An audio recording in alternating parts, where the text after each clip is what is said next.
Bon, bonjour à tous. On va essayer en 2 heures de faire un petit aperçu de ce qu'on peut faire avec du cathétérisme cardiaque interventionnel, quels sont les types de lésions qu'on peut traiter et quelles sont les choses nouvelles qu'on va bientôt pouvoir faire. Ça, c'est un article de revue des indications, des contre-indications, des différentes lésions à traiter par cathé.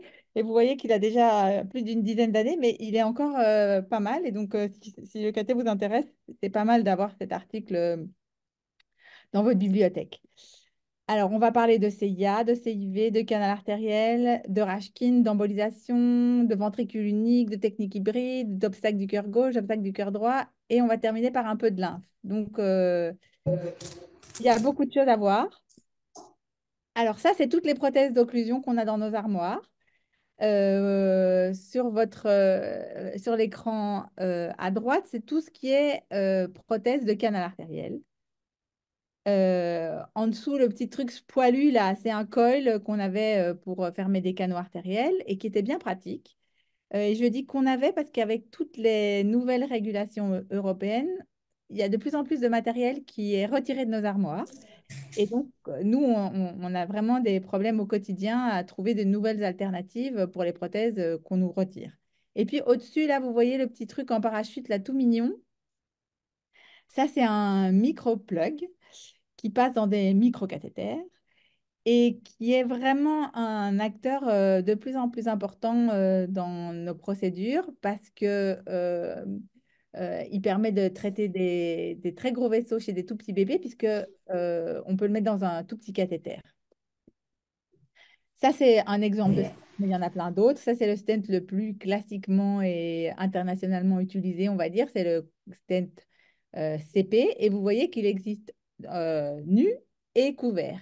Et couvert, c'est simplement le fait qu'on a mis une membrane autour, ou parfois elle est à l'intérieur et à l'extérieur, mais le plus souvent à l'extérieur, pour rendre ce stent, on va dire, imperméable si vous cassez un vaisseau, par exemple. Et vous le voyez au milieu, c'est la forme qu'il a dans son paquet. Et puis, sur les deux extrémités, c'est la forme qu'il a une fois qu'il a été ouvert par un ballon et que le ballon est retiré.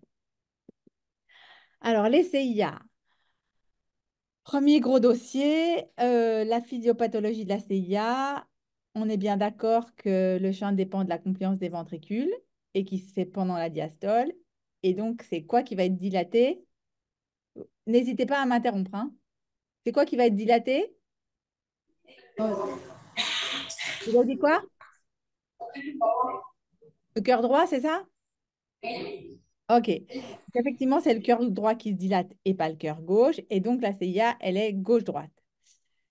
La réactivité pulmonaire est le plus souvent normale. Il existe des rares cas de CIA avec HTAP. Et ça, c'est vraiment, ça sort du domaine de secours. Mais CIA, HTAP, attention, attention.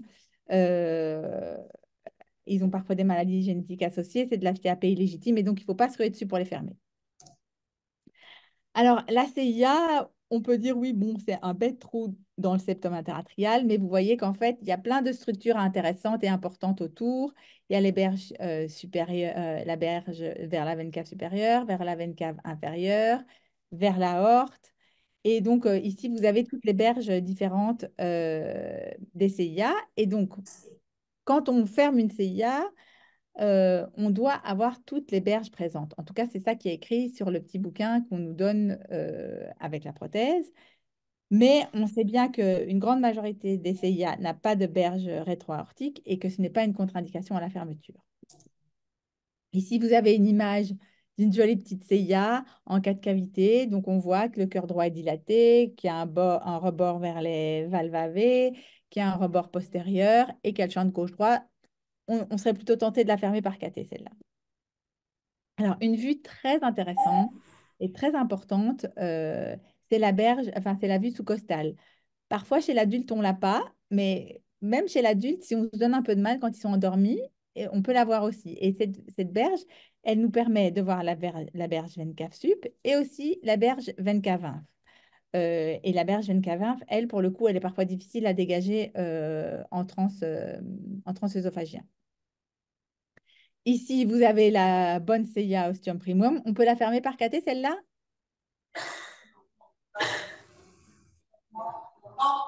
Non, on ne peut pas la fermer par cathé. Vous avez vu que le principe de la CIA Ostium primum, c'est qu'en fait, il n'y a qu'un seul anneau atreo-ventriculaire et que donc on n'aurait pas d'endroit pour se tanker la prothèse vers les valves AV. Donc ça, c'est une fermeture chirurgicale. Alors, ça, c'est des images 3D et vous voyez qu'un bed trou, il peut avoir plein de formes différentes et qu'on apprécie ça à l'écho 3D. Vous avez des petites rondes, des grandes rondes, des petites ovalaires et des grandes ovalaires. Et on imagine bien que quand on a euh, euh, un trou, un défect très ovalaire, ben, vous devez prendre pour ouvrir correctement le trou, le diamètre le plus grand pour choisir votre prothèse, mais que donc dans l'autre diamètre, la prothèse sera un peu oversizée. Et donc c'est parfois une petite difficulté quand on doit choisir la prothèse.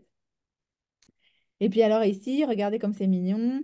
Vous voyez le 3D, ça nous montre qu'en fait, il y a deux trous qui sont assez distants l'un de l'autre. Alors, les indications à la fermeture de la CIA, bah, donc c'est si le shunt est significatif. Alors, jusqu'à il n'y a pas longtemps, on disait qu'il fallait faire un QPQS pour calculer le shunt.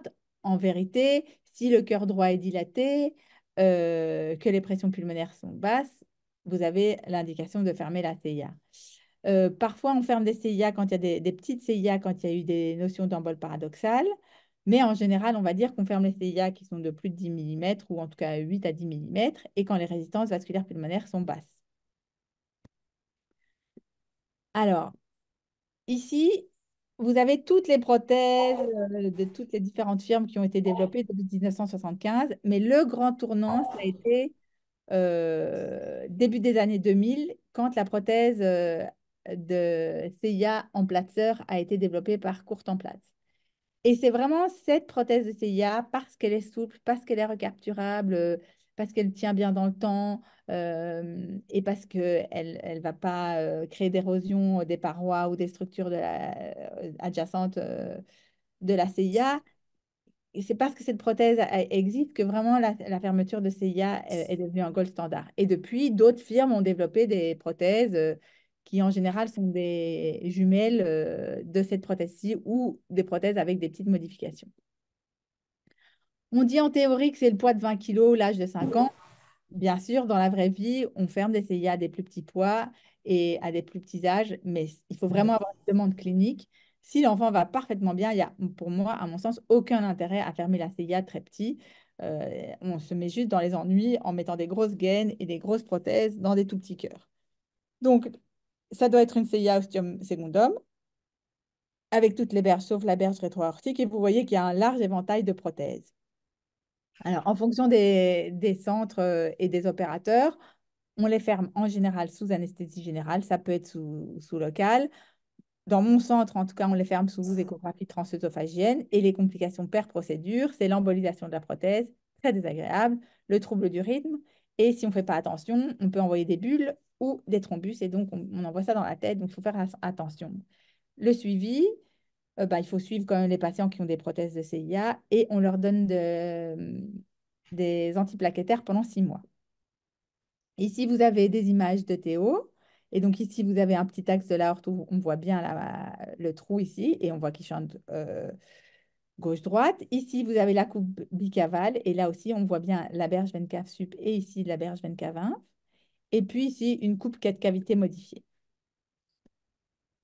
Et là, on est en train de mettre la prothèse et vous voyez qu'on fait la prothèse sous contrôle, on met la prothèse sous guidage de Théo. Donc là, on vérifie que la prothèse est en place. Elle est encore attachée à son câble. Et puis, on voit qu'il y a un tout petit shunt ici, mais ce disque-là, qui est le disque droit, va basculer. Ici, on est content. La prothèse est bien prise. Enfin, les bords sont bien pris. Et ici aussi, en fin de procédure, vous voyez qu'il y a des shunts intraprothétiques, mais qui sont tout à fait mineurs. Et alors, en pratique, ça se passe comment? On ponctionne la veine fémorale, on avance d'abord une sonde avec un guide et on va aller mettre le guide dans les veines pulmonaires. Et puis sur ce guide, on va avancer une grosse gaine. Et dans cette gaine, vous avez la prothèse de CIA, disque gauche déployé disque droit déployé, dévissage et c'est fini. Bon, là, ça a l'air très rapide, très facile. Des fois, c'est un petit peu plus long, mais en gros, c'est ça le principe. Alors ici, vous voyez qu'on peut déployer les prothèses sous échographie 3D. Et ici, vous avez l'image de Skopje aussi quand on déploie la CIA. Donc après, anti-agrégant plaquettaire pour éviter les thrombus sur la prothèse, le temps que cette prothèse s'endothélialise.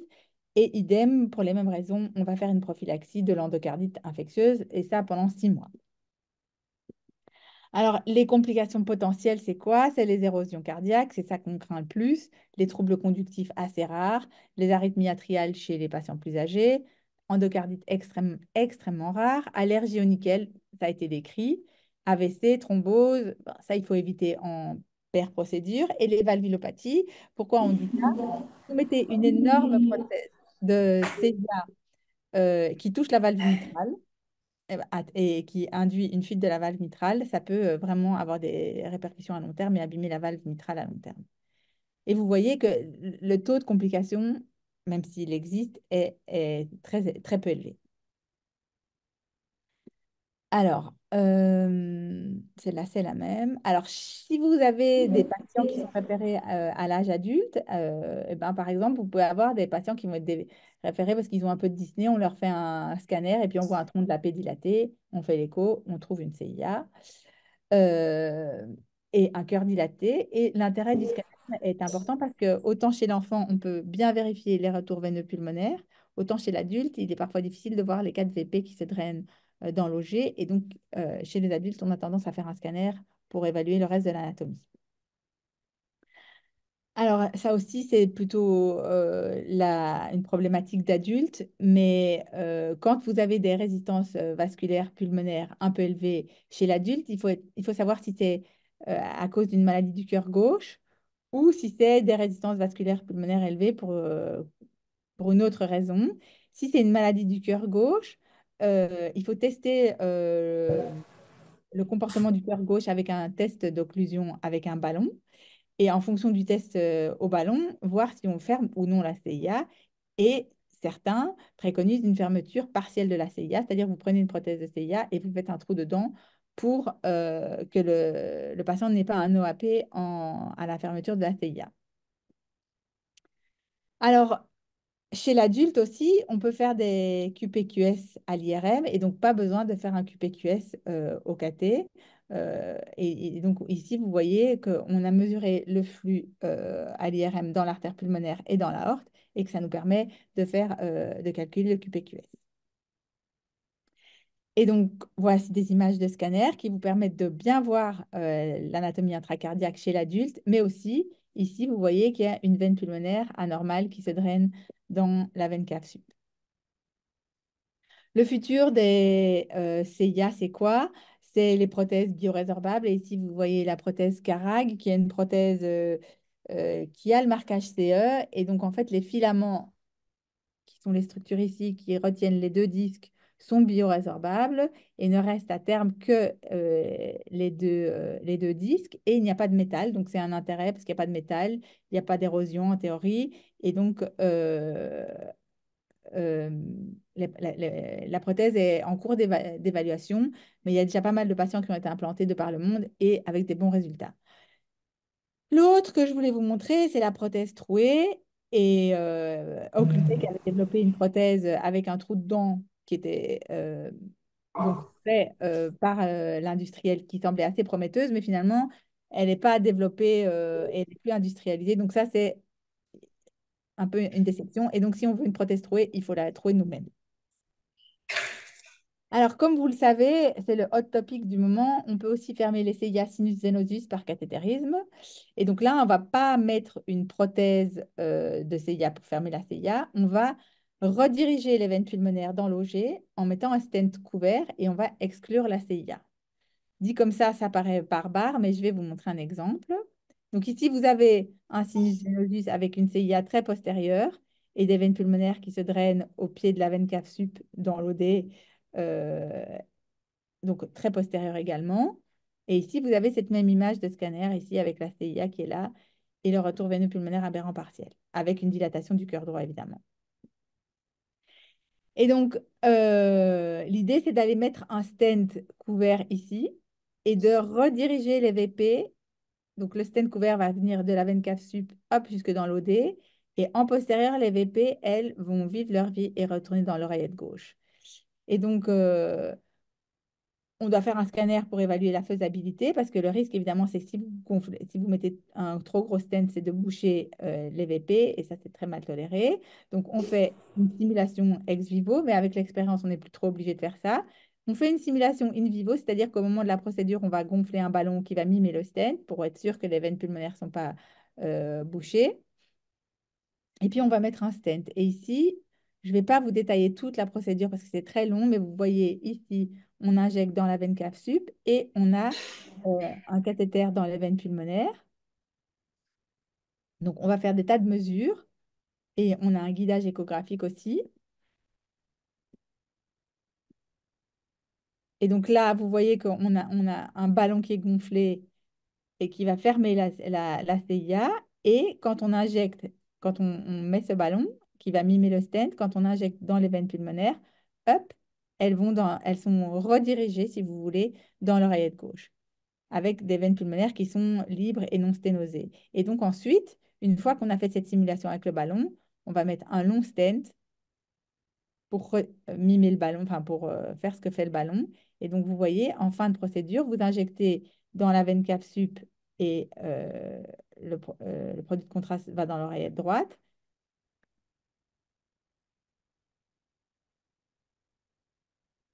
Et ensuite, ici, ici, on ouvre un tout petit peu le ballon vers les VP pour être sûr qu'elle ne soit pas sténosée. Et en fin de procédure, vous voyez, on injecte dans les VP et hop, elles sont redirigées vers l'OG. Et donc,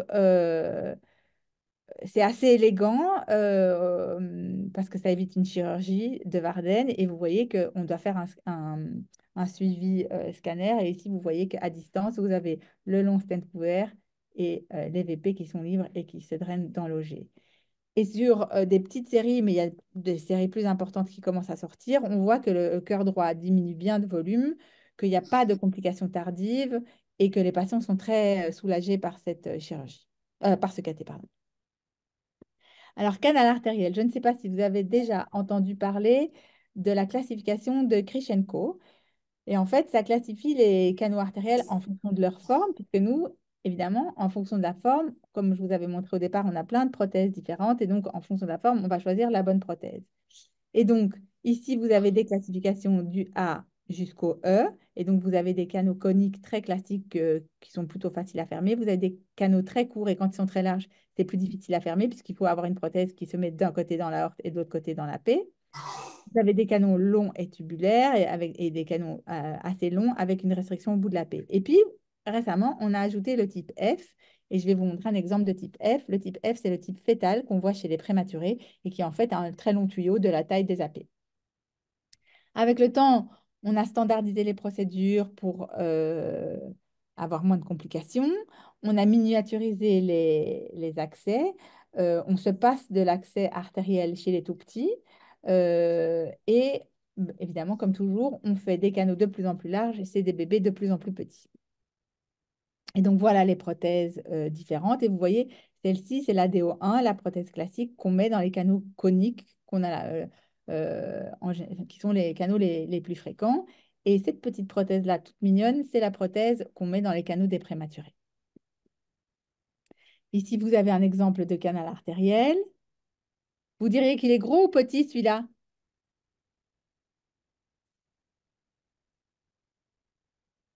Je ne vous entends pas. Il est gros? Levez la main ceux qui disent qu'il est gros.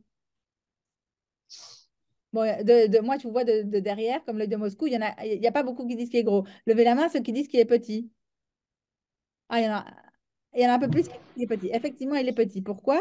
Parce que même s'il est très long, il y a peu de contraste qui opacifie l'artère pulmonaire. Et finalement, ce qui embête l'enfant, c'est le chantilly qui fait 2 millimètres. Et donc ça, avant, jusqu'à il n'y a pas longtemps, on pouvait fermer avec un petit coil.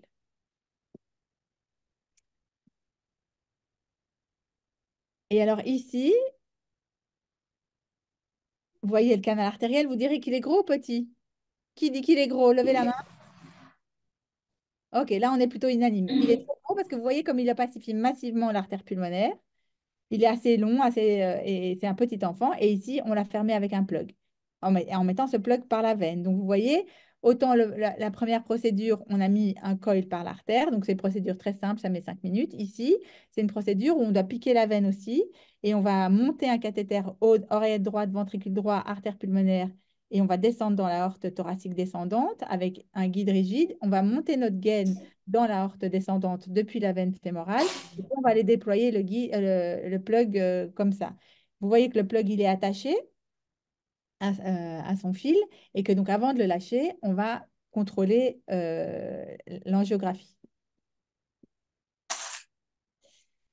Alors, qu'est-ce qu'on fait aussi de plus en plus fréquemment? C'est les fermetures des canaux des prématurés. Et vous voyez ici ce long truc rouge là qui a la taille de l'aorte et des AP. Eh bien, ça, c'est un canal de type F, un gros tuyau non restrictif qui joint gauche-droite. Et donc, on a développé des techniques qui permettent de ne pas utiliser d'accès artériel. Euh, et, et on ferme les canaux artériels basés seulement sur l'évaluation échographique, sans produit de contraste, avec un minimum de fluoroscopie. Vous voyez ici qu'on a quelques repères qui permettent de nous guider dans le positionnement de la prothèse, entre autres la trachée et la sonde thermique qui permettent, il faut être devant la sonde thermique, sinon on est trop dans la horte. Et sur la trachée, en général, c'est le bon positionnement. C'est une procédure délicate. Vous imaginez transporter un petit poulet de 800 grammes, 900 grammes hors de la néonate, hors de sa couveuse. Les étapes sont critiques. Attention au transport, il ne faut pas qu'il s'extube. Il vient, comme vous le voyez sur cette image, avec son propre respirateur, parce que les respirateurs de la salle de cathé ne sont pas adaptés. On ne prend qu'un accès veineux pendant la procédure et le bébé doit déjà avoir ses voies d'accès avant d'arriver en salle de cathé. Et le point critique est la température. Si le bébé perd 2 degrés, il est complètement déstabilisé, il devient bradycarde, canal s'inverse et on ne peut pas faire la procédure. Et donc ici, vous voyez cet énorme canal qui a au moins la taille des AP, mais voire parfois même la taille de la horte. Et c'est un type F. Vous voyez comme il est long et tubulaire. Et donc ici, vous voyez, on largue la prothèse sous contrôle échographique avec comme repère la sonde de température et la trachée. Et pendant qu'on fait cette procédure, c'est l'échographiste qui a le rôle fondamental et ça va être le cas, vous allez voir, dans de plus en plus de procédures au cathé. C'est des procédures qui sont à 4 mains avec l'échographiste qui guide le cathétériseur. Et donc, l'échographiste, moi, j'ai toujours tendance à dire que c'est lui le cerveau.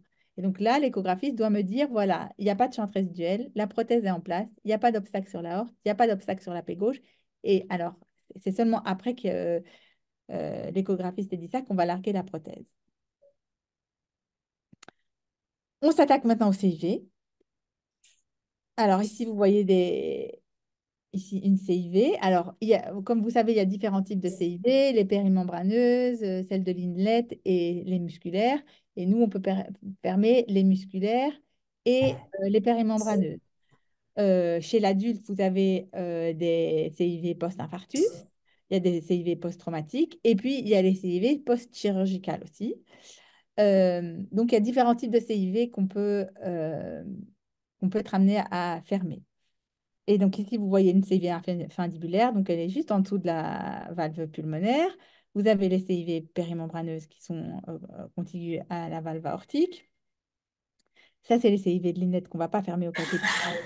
Et puis, vous avez toutes les petites CIV musculaires qu'on peut fermer au cathé aisément, de même que les CIV périmembraneuses. Alors, les indications, ben, il faut que ce soit une CV qui chante, c'est-à-dire qu'il y ait une dilatation du cœur gauche, euh, ou que le patient soit symptomatique, c'est-à-dire qu'il soit polypnéique et qu'il ait un retard de prise pondérale. Les patients avec les CIV type Lobri-Pedzi, c'est-à-dire qu'il y a une bascule de la valve aortique dans la CIV et la valve aortique vient fermer la CIV, sont franchement, jusqu'à preuve du contraire, des contre-indications au cathétérisme et c'est plutôt des indications de chirurgie. Alors, de nouveau, il y a plein de prothèses qui ont été développées. Et cette prothèse-ci, qui est une prothèse développée par Abbott il y a plus de 20 ans maintenant, pour fermer les CIV périmembraneuses, elle a fait beaucoup de mal à la technique. Pourquoi? Parce qu'il y a eu pas mal de BAV à distance de la fermeture qui ont été décrits. Et donc, vous imaginez, vous fermez une CIV périmembraneuse chez un gamin asymptomatique avec une dilatation du cœur gauche, mais qui est par ailleurs tout à fait bien, qui se retrouve avec un pacemaker à distance, ça faisait désordre. Ensuite, il y a eu cette prothèse-là. Moi, en tout cas, je ne l'ai jamais utilisée parce que il y a quand même des risques d'hémolyse avec cette prothèse. Et puis, il y a celle-ci, qui est une prothèse chinoise, dont le nom est Connard. Alors, vous imaginez bien que pour des raisons évidentes, c'est difficile de la commercialiser sous le nom de Connard en France. Et donc, elle s'appelle aussi MFO. C'est Multifunctional Occluder. C'est une prothèse chinoise qui a comme intérêt qu'elle peut être vissée des deux côtés. Et donc, on peut fermer la CIV par l'aorte ou par le VD, ce qui rend la procédure nettement plus facile. Et cette prothèse est très, très souple. Donc, c'est vraiment ça qui a changé la donne dans la fermeture de CIV par cathé. Alors, il faut faire attention au poids, parce qu'évidemment, si vous avez des tout petits bébés, il ne faut pas léser la tricuspide, il ne faut pas léser la valve aortique quand on manipule. Il ne faut pas laisser de chintes résiduelles parce que c'est des chintes à haute vélocité et donc à risque d'hémolyse. Et bien sûr, il ne faut pas faire de troubles de conduction. Et donc, avec les nouvelles prothèses de type MFO, vous voyez que les taux de succès sont très élevés, avec peu de chantes résiduelles et pas de BAV. Donc, le MFO, c'est vraiment la prothèse qui change le jeu.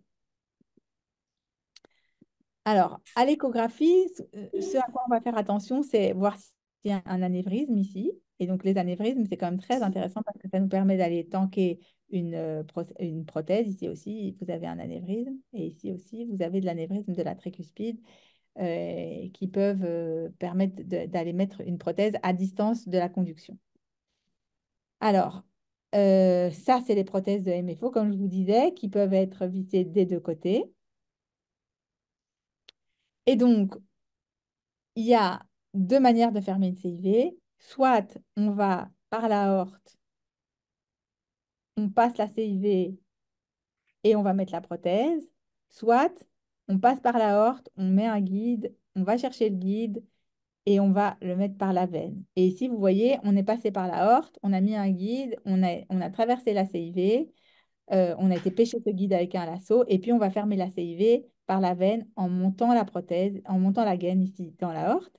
Et puis, on va aller déployer la CIV. Donc ça, c'est par la veine, et sinon, c'est par la aorte. Et donc ici, de nouveau, un autre exemple. Vous voyez, la gaine, elle est montée par la aorte, valve aortique, CIV, et on va mettre la prothèse par la aorte.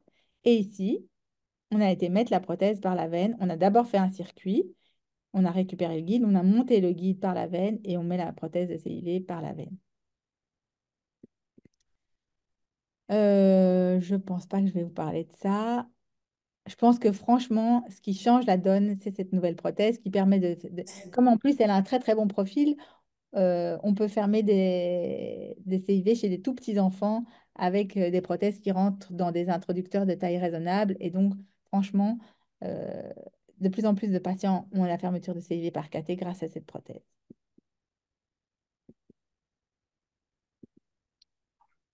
Alors, je voudrais aussi vous dire un mot de la création de CIA. Et donc, vous connaissez tous le sacro-saint Rashkind, qu'on fait essentiellement dans la transpo simple des gros vaisseaux, mais qu'on peut faire chez dans d'autres indications aussi. Quand je donne le cours, je dis toujours, si vous êtes le seul dans le coin à pouvoir faire une manœuvre de Rashkind et que l'enfant est en train de mourir, il faut essayer. Parce que, je veux dire, à partir du moment où on a déjà une idée des complications potentielles, je pense que si vous avez un ballon, que vous avez une idée, il faut essayer. Et que vous l'avez déjà vu faire et que vous l'avez fait une ou deux fois, il faut le faire. Donc, Ça, c'était la dia, si vous cachez les deux sondes sur le côté, là, que je donnais jusqu'à il n'y a pas longtemps, en disant qu'il y avait plein de sondes différentes et des techniques différentes, et qu'il fallait connaître les complications pour les éviter, et que le guidage échographique était super important. Le problème, c'est que de nouveau, avec les régulations MDR, ils ont enlevé toutes les sondes de Rashkin différentes de nos armoires, et il nous reste les sondes, ces deux sondes-là, qui sont l'Azimuth 5, Z5 et l'Azimuth Z6. La différence, c'est que l'Azimuth Z6 a un petit bout en plus qui permet de protéger les veines pulmonaires. C'est des sondes très rigides. Alors, avant, on les passait toutes par l'ombilic et ça se passait bien. Ici, il y a beaucoup plus, avec cette sonde-là, d'échecs par veine ombilicale. Et donc, on est en train de revoir la série européenne avec ces nouvelles sondes. Et la conclusion, c'est quoi? C'est qu'il faut quand même essayer de se mettre dans des bonnes conditions pour avoir un bon taux de succès. Et les bonnes conditions, c'est quoi? C'est le guidage échographique, mais en salle de cathé pour être sûr de pouvoir monter la sonde. Et il faut être sûr de pouvoir piquer la fémorale parce qu'il y a un taux d'échec non négligeable par la veine ombilicale. Et donc, en pratique, ça se passe comment, un Rashkin? Ça se passe comme ça. Alors, je vais juste enlever le son parce que c'est affligeant ce que je disais comme bêtise ce jour-là. Donc, vous voyez, on a gonflé le ballon dans l'oreillette gauche. Et là, à l'échographie, en bas de l'écran, vous voyez aussi on voit le ballon qui est contre le septum. Une fois que le ballon est contre le septum, on tire un petit coup sec et on passe le, le septum. Et vous voyez donc à l'échographie que la fosse ovale est déchirée. Elle passe de gauche à droite. Et donc là, ça, c'est une manœuvre de Rashkind en salle de cathé avec un minimum de guidage de scopie et surtout un guidage échographique. Alors, on est parfois obligé aussi de faire des CIA en ECMO. Est-ce que vous savez pourquoi? Est-ce que quelqu'un peut expliquer pourquoi?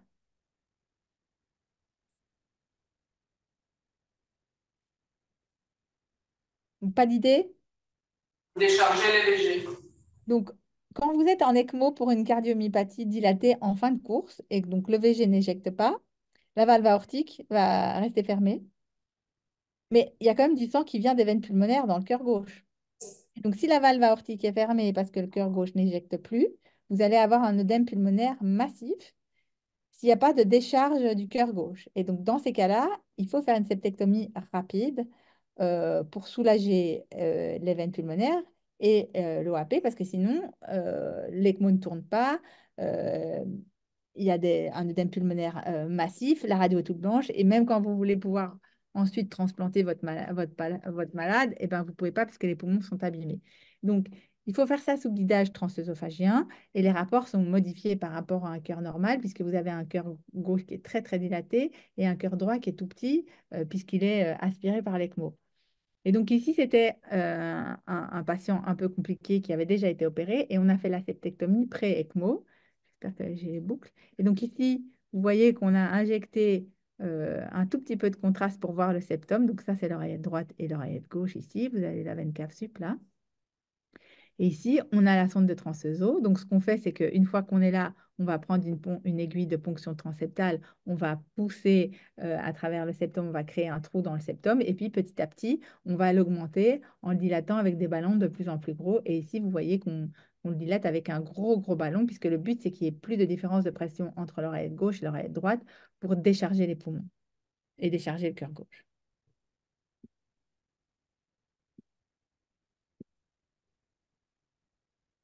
Alors, on va évoquer un tout petit peu tout ce qui est occlusion de vaisseaux anormaux, et donc ça s'appelle les embolisations, en parlant de MAPK, de séquestres, de fistules véno-veineuses, de veines gauche, de fistules artério-veineuses, et je vais vous donner quelques exemples.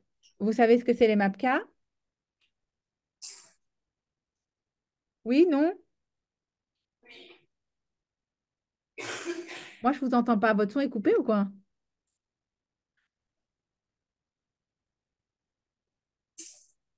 Vous m'entendez? Vous pouvez faire un coucou de la main si vous m'entendez? Ok, bon, au moins, c'est déjà ça, parce que moi, je vous entends plus, je suis désolée.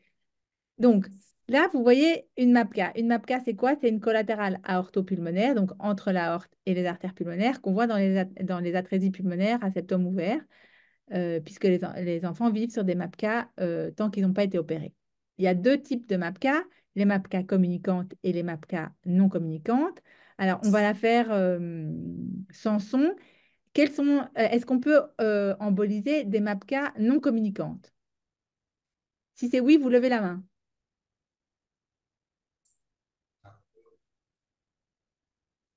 Non, en fait. Pourquoi on ne peut pas emboliser des MAPK non communicants? Ça veut dire que non communicants, ça veut dire qu'elles ne communiquent pas avec les artères pulmonaires. Et donc, ça veut dire que si vous embolisez ça, vous allez faire un infarctus pulmonaire. Par contre, des MAPK communicantes, elles communiquent avec le réseau natif. Et ici, vous voyez qu'on injecte des MAPK, une ici, une là, et qu'elles communiquent avec le réseau des AP natifs. Et quand le chirurgien a opéré l'enfant, c'est du chant non nécessaire et même inefficace. Et donc, on en va emboliser les MAPK qui sont communicantes. Et vous voyez ici qu'on embolise ces MAPK avec un coil. Et ici, vous avez l'image après et vous voyez que la MAPK est embolisée. Et ici, vous voyez cet enfant, c'est une tétralogie de Fallot extrême qui avait plein de MAPK. Une a été embolisée là, une autre là, une autre là. Et donc, il en a encore tout plein qui communiquent avec la native. Et s'il y a bien un truc que le chirurgien déteste, c'est avoir toutes ces MAPK pendant la CEC parce que ça l'inonde. Il a beau avoir clampé, il y a encore du sang qui revient et ça inonde son champ opératoire. Donc, vous voyez ici qu'on a embolisé massivement des MAPK avant la chirurgie.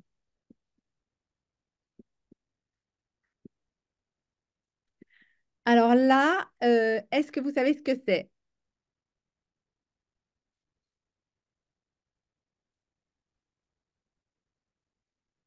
Ah ouais, je sais pourquoi je ne vous entends pas. Oh, quel boulet, excusez-moi. Allez-y, dites-moi un peu. Il y en a un qui parle et qui dit très fort.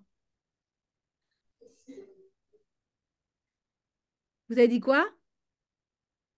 Séquestre? Ok. Et c'est quoi un séquestre?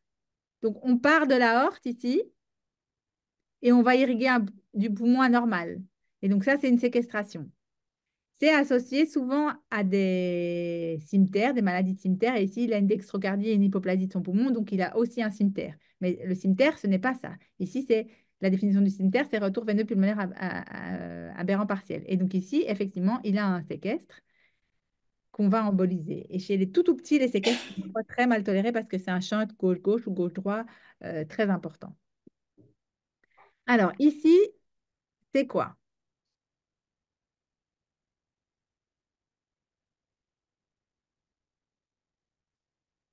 Allez-y, parce que maintenant, je vous entends. On injecte où ça?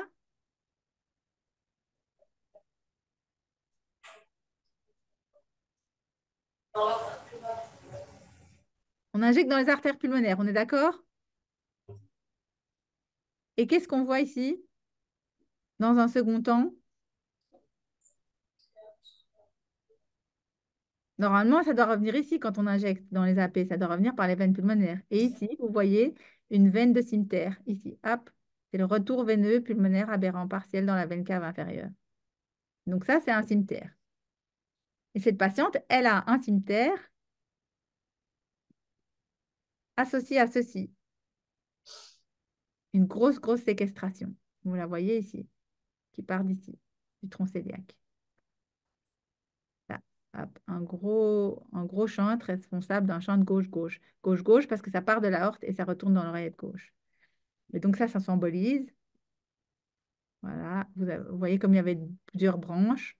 Hop, on l'a embolisé avec des coils et des plugs. Donc il y a une branche qui est embolisée ici et l'autre branche qui est embolisée là.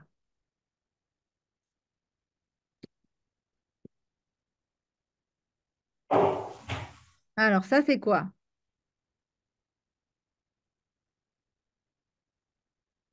On opacifie où?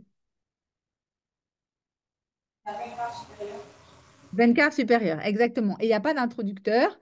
Donc en fait, c'est une injection au fil de l'eau dans le membre supérieur droit. Ce qu'on voit, c'est qu'il n'y a pas de TVI. Vous êtes d'accord? Parce que le TVI, c'est une structure qu'on attendrait ici. Et en fait, elle a une veine cave supérieure gauche directement allogée. Et donc, cet enfant, elle avait une désaturation. Elle avait une désaturation inexpliquée et qui est expliquée par cette veine cave supérieure gauche allogée. Alors, on avait discuté avec les chirurgiens et les chirurgiens nous avaient dit, ben nous, on va la ligaturer. Alors, nous, on a dit, bon, ben, si vous ne la réimplantez pas, et ben alors, nous, on va la boucher. Et donc, on l'a bouchée avec un plug, ici. Voilà. Et donc, cet enfant était rose et elle a développé des collatérales veineuses ici pour drainer sa tête et son bras. Puisque, bien sûr, évidemment, il n'y avait pas de TVI, mais on l'a reprise, enfin, elle a été revue et scannérisée quelques années plus tard et elle est tout à fait asymptomatique et elle va tout à fait bien. Alors, ici, qu'est-ce que c'est? Il faut parler fort. Fistule, fistule coronaire. Donc, entre la coronaire gauche et le ventricule droit. On est d'accord? Et donc, on ferme ces fistules. Et ici, je vais vous montrer, voilà, ici, hop, on a mis un petit plug et on a terminé avec des coils ici, hop. Et ça, en général, avec le temps, ça se thrombose et il n'y a pas de chante résiduelle. Alors, les fistules, elles sont soit proximales, soit distales. Distales, ça veut dire que vous avez une coronaire avec toutes les branches et en distalité, vous avez le trajet fistuleux. Et donc là, évidemment, il faut faire attention parce que vous ne pouvez pas fermer en haut, sinon vous allez faire un infarctus sur tout le traitement, sur tout le territoire de la coronaire.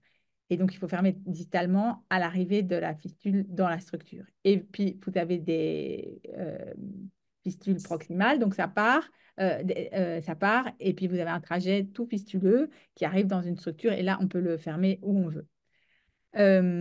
Alors, on peut être symptomatique de deux manières par le vol coronaire, parce que vous avez vu sur la première injection que quand on injecte dans la coronaire gauche, on voit quasi pas le réseau coronaire natif, tellement il y a un vol coronaire. Mais il y a aussi des fistules qui ont des énormes shunts, et donc les bébés sont symptomatiques du shunt. Et donc, ça vient de la coronaire droite ou de la coronaire gauche. Et les voies de sortie, c'est quoi? C'est les oreillettes ou les ventricules. On les ferme un peu comme les CIV par l'artère ou par la veine.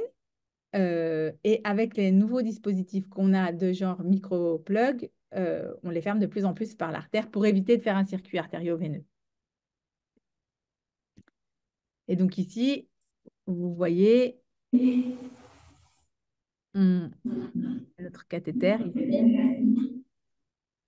On injecte la fistule et soit on va le fermer avec un plug en proximal, soit on le ferme en distal, mais on a tendance quand même à le fermer le plus souvent possible en distalité. Et ici, vous avez un circuit. Hop. Donc, on rentre par l'artère, on arrive dans la coronaire, on a mis un guide, là, tac, tac, tac. On va le chercher avec un lasso, on va l'attraper, on le sort le guide par la veine, et puis on monte une gaine comme ça par la veine, et on fait donc un circuit artério-veineux.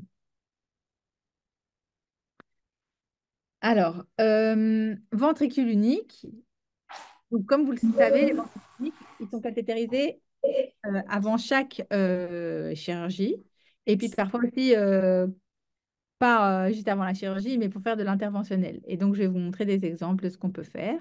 Donc ici, vous voyez, c'est un petit bonhomme qui avait perdu son AP au moment de la DCPP. Et donc, on l'a stenté pour la récupérer. euh, Parce que le chirurgien disait qu'il ne pouvait rien faire d'autre de plus intelligent à ce moment-là. Ici, donc c'est un patient qui a un fontan. Donc, il est censé être rose, mais vous voyez, il a des fistules qui dérivent le sang du fontan dans les veines pulmonaires. Et donc, ça va donner quoi?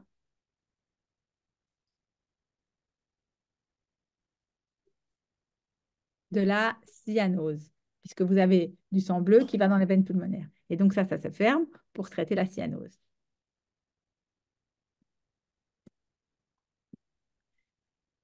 Ici, ça aussi, ça donne de la cyanose dans un fontan. C'est une veine verticale qui se draine au sinus coronaire. Et donc, vous avez le sang bleu qui revient directement dans l'oreillette systémique. Et donc, ça se ferme aussi pour traiter la cyanose. Souvent, évidemment, les enfants développent ce genre de fistule anormale parce que l'hémodynamique n'est pas parfaite. Mais comme le but, évidemment, c'est qu'il soit qui soit rose. Si l'hémodynamique est pas mauvaise, on va fermer ces fistules. Ces enfants, surtout ceux qui ont des cœurs univentriculaires avec des atrésies pulmonaires au départ, ils ont plein de collatérales aortopulmonaires qui, elles, augmentent les pressions dans le ventricule euh, et qui ne sont pas nécessaires. Je veux dire, c'est du sang rouge qui arrive dans les artères pulmonaires ou dans les veines pulmonaires. Et donc ça, on l'embolise aussi pour améliorer l'hémodynamique de ces malades. Mais là aussi, comme pour les fistules, ces collatérales témoignent d'un fond-temps imparfait. Et donc, il y a des débats dans la littérature. Est-ce qu'on les ferme? Oui, non. Ça dépend de la taille, ça dépend de l'hémodynamique du malade, je dirais. De nouveau, même chose des collatérales orthopulmonaires, vous voyez, qui surchargent la circulation pulmonaire. Alors, je vais vous dire un mot de la fenestration du circuit de Fontan. Dans certaines équipes, enfin dans la majorité des équipes, on va fenestrer le Fontan au moment de la chirurgie. Donc, c'est-à-dire qu'au moment où le chirurgien connecte la veine cave aux artères pulmonaires, dans son circuit, il va mettre un trou qui va permettre une décompression du système veineux systémique et qui va surtout avoir des avantages en post-op immédiat. Parce que comme il va y avoir des pressions veineuses plus basses, on va diminuer la durée de ventilation mécanique et la durée de drainage pleural et la durée d'hospite au prix d'une cyanose plus ou moins marquée. Euh, et donc, ça améliore et ça augmente aussi la précharge du ventricule, puisque vous avez un peu plus de sang qui arrive dans le ventricule qui avait été brutalement dépréchargé au moment de la circulation, de la création de la circulation du circuit de Fontan. Donc, ça a du bon, mais évidemment, il reste cyanosé. Et donc, le risque thromboembolique existe toujours. Parfois, ils sont assez limités à l'effort parce qu'ils deviennent tout bleus quand ils font des efforts. Et bon, dans certains cas, on va dire qu'il y a une fermeture spontanée, mais dans certains cas, cette fermeture reste perméable. Et qu'est-ce qu'on en fait? Est-ce qu'on la ferme? Est-ce qu'on la ferme pas? Si vous voyez ici, vous voyez que les patients avec une fenestration fermée vont beaucoup mieux que ceux avec une fenestration laissée ouverte. Ça ne veut pas dire que c'est à cause de l'ouverture de la fenestration qu'ils vont mal. Ça veut dire qu'on n'a pas pu fermer la fenestration tellement l'hémodynamique était mauvaise. Mais donc, effectivement, avoir une fenestration ouverte, c'est pas un bon signe pour le suivi des malades. Et donc, ici, vous voyez deux exemples de Fontan. Vous avez le Fontan extracardiaque et il est comme ça. C'est ce qu'on fait le plus en France. Et donc, le chirurgien interpose du Gore-Tex entre les veines caves et les AP et il fait un petit trou. Et ça, c'est la fenestration où on a des tunnels latérales intracardiaques. Et là, le chirurgien construit un tunnel dans l'oreillette systémique et fait un petit trou. Donc, quand est-ce qu'on ferme la fenestration? On n'a pas vraiment d'évidence du timing. On se laisse un peu de temps après la chirurgie, mais évidemment, on a envie de faire ça avant qu'ils aient fait leur événement thromboembolique. Certains font un test d'occlusion. Nous, on ne fait pas de test d'occlusion parce qu'on se dit que quand on fait le test d'occlusion, le patient est à jeun, il est sous anesthésie générale et donc ça ne témoigne pas vraiment de la vraie vie. Euh, on doit, on peut calculer les résistances vasculaires pulmonaires, mais surtout, il faut que les pressions de remplissage, les pressions dans le montage soient basses. Et au-delà de 15 mm de mercure, on n'a pas vraiment envie de fermer la fenestration. Et en tout cas, chez nous, c'est ça les critères de fermeture. Si on a des pressions au-dessus de 15 mm de mercure dans le montage, on ne va pas fermer la fenestration. Et donc ici, vous avez un patient chez qui on a mis un petit device de canal artériel ou ici un stent couvert. Et ça, c'est les deux manières de fermer la fenestration. Alors, en pratique, ici, vous avez un patient qui a son fond-temps avec sa DCPP C2AP. Et quand on descend un tout petit peu plus bas, on voit le circuit de le fond-temps extracardiaque ici que le chirurgien a mis, le conduit de cortex. Et quand on opacifie, on va revoir le début de l'injection. Hop, on a une fenestration ici qui est perméable et qui opacifie massivement le cœur droit, le cœur gauche. Et donc, vous voyez aussi ici la fenestration sur le côté là. Et ici aussi, très bien. Avec aussi une fistule véno-cardiaque sur le côté. Et donc, hop, on va fermer la fenestration. Et ici, la fenestration est fermée et la petite fistule qu'on voyait sur le côté est fermée aussi. Alors, je ne l'ai pas montré parce que finalement, on pouvait faire un cours d'une durée d'une journée, mais on peut aussi être amené à réouvrir des fenestrations de fond de teint, soit en les stentant, soit en mettant des petites prothèses de CIA trouées chez les patients qui sont au bout du rouleau, qui ont de la défaillance cardiaque droite parce que le fond de teint ne coule plus. Alors, le stenting du canal artériel, ici vous avez une image de stenting de canal artériel, c'est soit dans les obstacles du cœur droit, et donc c'est pour amener un peu de sang dans les artères pulmonaires en cas de ductodépendance, comme dans les abscisses ou dans les absos ou dans les tétralogies de Fallot extrêmes. Et c'est en alternative au Blaloc, soit dans les obstacles du cœur gauche ductodépendant. Et donc là, on doit assurer la circulation systémique. Et donc, c'est en alternative au Norwood. Alors, il y a quand même pas mal d'études qui montrent maintenant que le stenting du canal est une bonne alternative au Blaloc. Il y a plus de réintervention, mais la mortalité est un peu plus basse. Les AP grandissent très bien.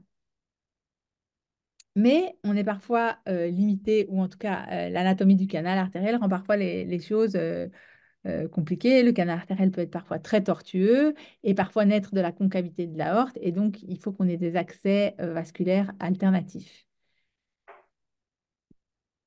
Donc, voilà. Alors, ici, vous avez différents types de canal artériel. Vous avez ici un canal artériel qui est très sténosé ici, à son point d'insertion sur l'artère pulmonaire. Et on voit bien qu'on peut y accéder par le bas. Et donc, on va accéder par la fémorale et on va le stenter comme ça, comme ici. Et puis, vous avez des canaux artériels où là, on a de la chance, il est du TABC droit. Et donc, on arrivera à le stenter comme ça. Mais parfois, il y a des canaux artériels qui naissent de la concavité de l'aorte, ici, comme ça. Et là, c'est très compliqué de les aborder par le bas, c'est même impossible. Et donc, on peut les aborder comme ici, par la carotide gauche. Ici, vous avez un exemple. Et donc, l'abord carotidien. Moi, ce que j'aime beaucoup, ça, c'est des images de Zachary Jalal de Bordeaux, c'est les aborder par la sous-clavière. Donc, la sous-clavière, elle est là. Et donc, on pique la sous-clavière comme ça et on les aborde par la sous-clavière, par l'axillaire, pardon. Euh, la carotide, ben, soit le chirurgien dénude la carotide, soit on la pique, mais une petite seconde. Pas maintenant, c'est dans une heure, d'accord? À toute. Et donc, soit l'axillaire, soit la carotide. Et donc, ici, vous voyez la mise en place du stent. Voilà, le deuxième stent. Et donc, le canal est stenté. Et quand c'est des ductodépendances pour le cœur droit, on va mettre des petits stents coronaires de 3,5 à 4 mm de diamètre. Et donc, ici, vous voyez le scanner à distance avec le stent qui est bien perméable. Alors, dans les hypoplasies du cœur gauche, on est aussi amené à stenter le canal. Et là, c'est en alternative au Norwood. Mais là, c'est une autre histoire, puisque là, vous voyez le Norwood classique où on a reconstruit, le chirurgien a reconstruit extensivement l'aorte avec un patch. Et ici, il a mis un Blaloc, puisqu'il a utilisé l'artère pulmonaire comme néo-aorte. Donc, il a fusionné, le Norwood, c'est un espèce de damus étendu. Donc, il a fusionné la racine de l'aorte avec qui est toute petite avec la racine de la paix. Et donc, bien sûr, il n'y a plus rien qui irrigue les artères pulmonaires. Donc, il a mis un Blaloc. On peut faire la même chose avec une technique un peu modifiée. Au lieu de mettre un Blaloc, mettre un petit tube entre le ventricule et les artères pulmonaires. Mais tout ça, c'est très imparfait. Et donc, c'est pour ça qu'on a développé des techniques hybrides. Et donc, la technique hybride, c'est garder l'enfant dans une circulation fœtale en stentant le canal, mais en empêchant l'inondation pulmonaire, en réduisant le flux dans les artères pulmonaires, en mettant des cerclages. Et donc là, vous voyez, on a un stenting du canal et le chirurgien a mis des cerclages des artères pulmonaires. Et donc, on fait ça, l'hybride classique, c'est avec une sternotomie, avec ou sans CEC, ça dépend. On a élargi la CIA avec un Rashkind, une manœuvre de Rashkind. comme on voit ici. Hop, on met un stent de canal artériel, soit par la sternotomie que le chirurgien fait en piquant un introducteur, soit par la veine si on veut, et le chirurgien va mettre ses cerclages. Et donc ici, vous avez des images d'une petite sternotomie où on pique dans le tronc de la paix, on met l'introducteur en place, et puis ici, on fait une injection, on voit le canal artériel qui est ici, l'aorte descendante qui est là, l'aorte ascendante qui est toute petite qui est là, et puis on va mettre en place le stent ici. Et donc, vous voyez l'échographie cardiaque en post-stenting. Vous avez le stent du canal qui est bien perméable, l'aorte ascendante qui est perfusée de manière rétrograde. Donc, il faut faire attention aux coarctations de l'aorte rétrograde et les cerclages ici qui sont en place. Voilà. Alors, les avantages, c'est pas de CEC, pas d'arrêt circulatoire. Les inconvénients, c'est qu'on peut avoir la coarctation rétrograde. Donc ici, hop, et ça, il meurt d'ischémie très rapidement. Et puis, bon, on peut avoir des complications de stent avec des thromboses ou parfois de la prolifération intra-stent. Et il peut y avoir des sténoses des branches pulmonaires. Mais c'est quand même une technique qui a des avantages puisque vous préservez le ventricule gauche en ne mettant pas de CEC. Et maintenant, je n'ai pas volontairement pas montré d'exemple parce que c'est que le début. On peut faire l'hybride tout caté, c'est-à-dire que on fait la CIA avec un Rashkind, on met le stenting du canal artériel par la veine. Et on va mettre des cerclages endovasculaires avec les plugs, les petits parachutes que je vous ai montrés au départ, dans lesquels on fait des petits trous. Et donc, on met les deux petits parachutes à l'entrée des deux artères pulmonaires. Et donc, on fait l'hybride tout percute. Je ne vous ai pas montré d'image, parce que c'est le tout début et qu'il faut qu'on voit si les patients vont bien et que c'est une bonne solution pour eux avant de vraiment se dire qu'on a trouvé le nouveau traitement de l'hypoplasie du cœur gauche. Alors, les obstacles du cœur gauche, parlons-en. Sténose aortique fétale, néonatale ou plus tard, coarctation de l'aorte native et recoarctation. Alors, certains bébés, enfin, certains fœtus peuvent se voir offrir la valvuloplastie in utero. On sait que la sténose aortique au deuxième trimestre est une maladie évolutive. Ces premières observations, elles datent d'il y a 30 ans. Et à ce moment-là, ils avaient fait l'observation qu'ils avaient vu un cœur gauche dilaté, hypokinétique à 22 semaines, et quand ils avaient revu le bébé à 32 semaines, mais il n'y avait plus de cœur gauche. Donc, vraiment, il y avait une évolutivité de l'hypoplasie du cœur gauche, et donc ils appelaient ça l'Evolving Hypoplastic Left Heart Syndrome. Et donc, on s'était dit à l'époque, bah, si on restaure le flux à travers la valve aortique, et bah, peut-être qu'on empêchera la progression vers l'hypoplasie du cœur gauche.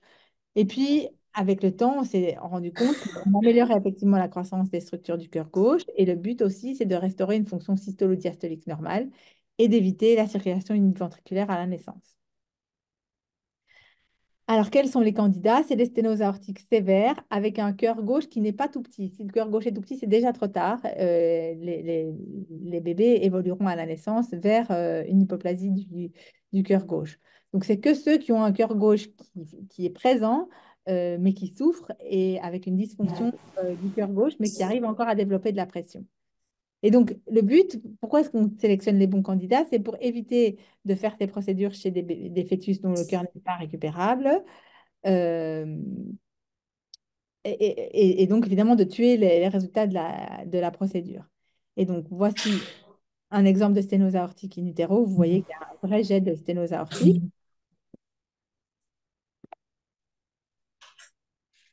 Et donc, voilà un exemple de procédure. On fait la procédure sous échographie. Vous voyez qu'on a piqué dans le ventricule gauche avec une aiguille. Et là, on passe le guide. Vous voyez le guide, là, la petite structure blanche qui a passé à travers la valve aortique. Et là, on va dilater un ballon coronaire au travers de la valve aortique. Et donc, bien sûr, l'accès au ventricule gauche, c'est transabdominal. Donc, la maman, elle a une rachis anesthésie. Et puis, on pique dans le cœur gauche avec sous contrôle échographique. Et on fait toute la procédure sous écho. C'est une procédure qui se fait à quatre mains avec nos obstétriciens. Donc là, vous voyez qu'on a dilaté le ballon deux fois pour être bien sûr d'être au travers de la valve. Ici, on contrôle et on voit qu'il y a une petite fuite de la valve aortique et cette fuite de la valve aortique va se réduire et en général, les bébés n'ont pas de fuite à la naissance. Et donc, vous voyez, cette procédure, elle est assez rapide finalement, hein. On ne peut pas rester très longtemps dans le cœur du bébé parce que sinon, il y a des thromboses ou des épanchements péricardiques. Donc, ça doit durer 2 minutes ou 3 minutes maximum. À la fin de la procédure, vous voyez la fonction ventriculaire gauche de ce fœtus qui a récupéré. Et ce petit bonhomme-là, ça, c'est l'échographie 4 cavités à la naissance avec une sténose aortique critique, parce que le but n'est pas de guérir l'enfant, le but est d'améliorer la fonction systolique et de permettre la croissance du cœur gauche. Donc, il avait toujours une sténose aortique critique qu'on a dilatée. Et maintenant, à 6 mois, à 6 ans de la procédure, ce petit bonhomme va bien, il a une petite fuite aortique modérée. Et donc, les résultats à long terme, vous voyez, ça c'est l'accord de Necker qu'on a publié récemment sur 60 malades. Euh, on a quand même euh, 65% de biventriculaires et une fois qu'ils sont biventriculaires à la naissance, ils meurent un peu dans les premiers mois. C'est ceux dont on a poussé le ventricule gauche trop, euh, dont le ventricule gauche était trop fibroélastosique ou avec des maladies mitrales qu'on n'a pas vues à la naissance. Mais sinon, à part ça, ils ont une bonne survie à moyen terme. Alors, la sténose aortique critique, c'est-à-dire à la naissance. Ça veut dire quoi, critique?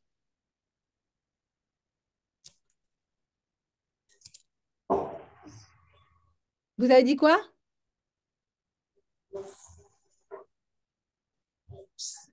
Bon, je suis désolée, j'arrive pas à vous entendre. Donc, critique, que ce soit pour une sténose aortique ou pulmonaire, ça veut dire ductodépendant. C'est-à-dire que sans son canal, il meurt. Alors, la sténose aortique, on dit toujours, oui, bon, il a une sténose aortique. En fait, c'est une maladie globale du cœur gauche, avec un VG qui peut être soit hypertrophié, ça c'est les bons cas, soit dilaté et hypokinétique, et soit même un peu petit, avec une dysfonction systolique parfois sévère et diastolique toujours. Et ça, à la naissance, c'est difficile à apprécier.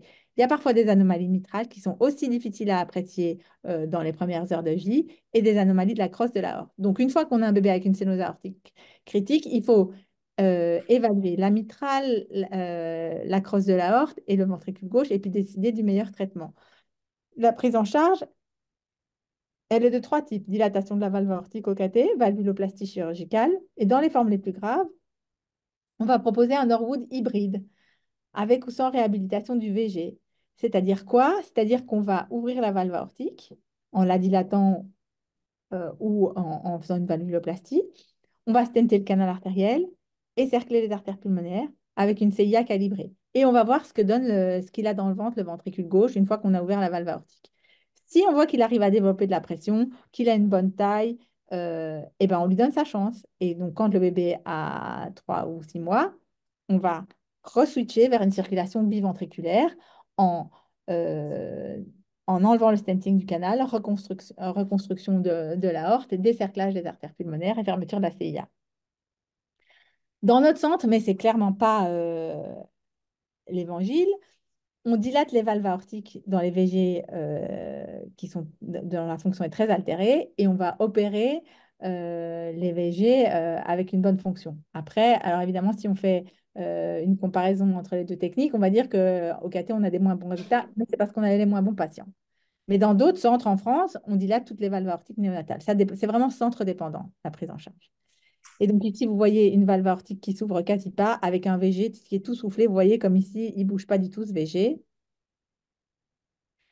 gros VG. Et donc, on va dilater ce ventricule, cette valve aortique. Et vous voyez ici le ballon. Et on peut faire ça avec du pacing rapide. Le pacing rapide, c'est quoi? C'est on vous mettez une sonde de pacemaker dans le cœur droit. Vous pacez à 200 par minute et donc vous sidérez le cœur. Comme ça, le ballon est très stable et il y a moins de risque de déchirure de la valve aortique. Et donc, le principe du cathé, c'est dilatation prudente, moins que l'anneau, parce qu'on ne peut pas de fuite, parce que s'il y a une fuite, eh ben, c'est la catastrophe, parce que le chirurgien doit opérer en urgence, et on fait du pacing rapide pour diminuer la fuite aortique. Alors, chirurgie versus cathé, ben, moi, moi j'aurais dit plutôt cathé, les chirurgiens vont dire plutôt chirurgie.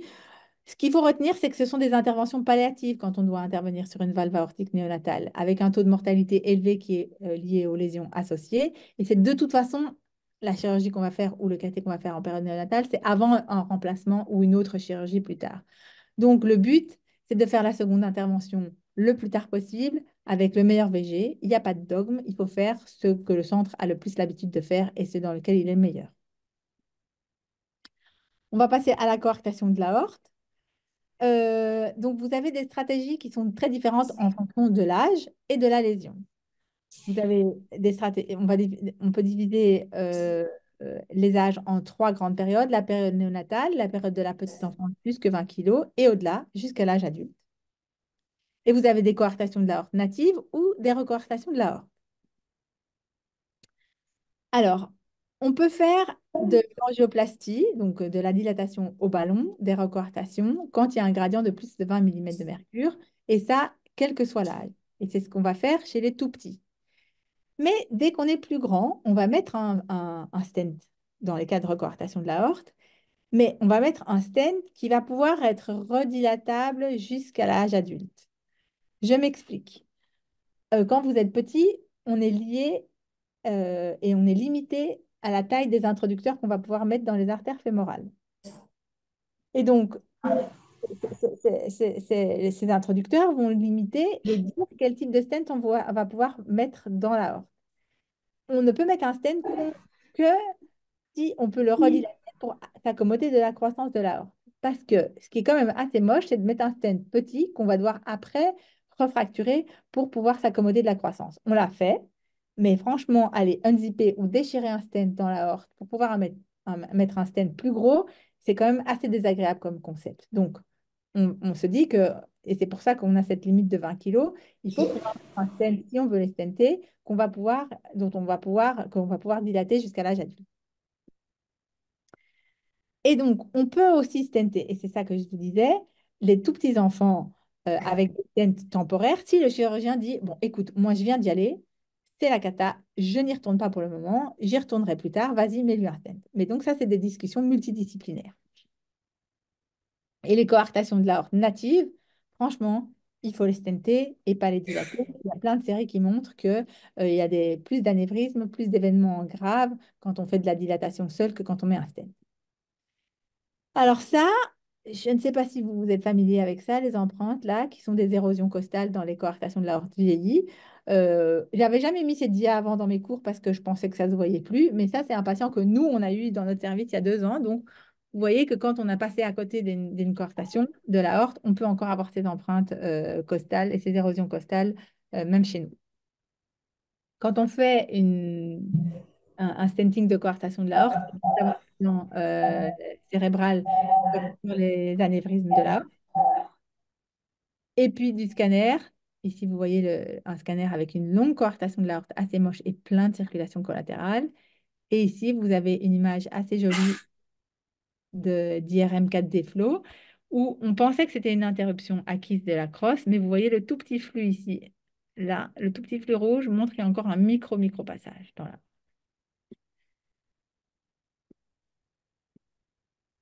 Alors ici, vous avez, désolé, les dias sont dans le mauvais sens, une recoarctation modérée chez un enfant à hauteur de la sous-clavière. Je ne sais pas pourquoi elles se mettent comme ça, les images. Et donc là, on a mis un stent non couvert parce que c'est une recoarctation, qu'il y a de la fibrose, que le risque de rupture est moindre. Et on a pu préserver sa sous-clavière ici.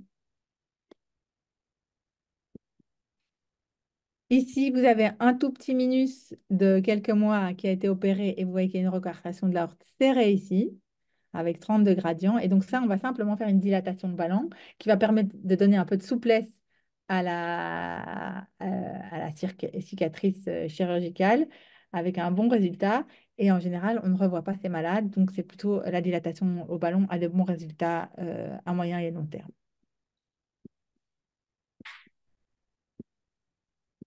Ici, vous avez une coarctation native et il y a un peu de circulation collatérale, pas tant que ça.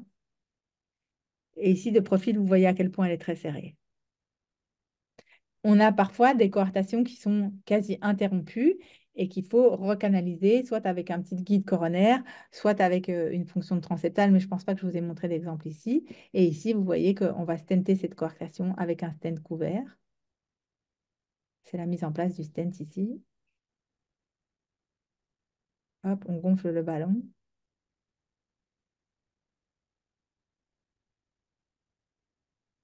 Et une fois qu'on a gonflé notre ballon, bien sûr, on doit vérifier que tout est bien. Et là, vous voyez, on va vérifier que le stent est en place, qu'il n'y a pas d'effraction et on va mesurer un gradient de pression.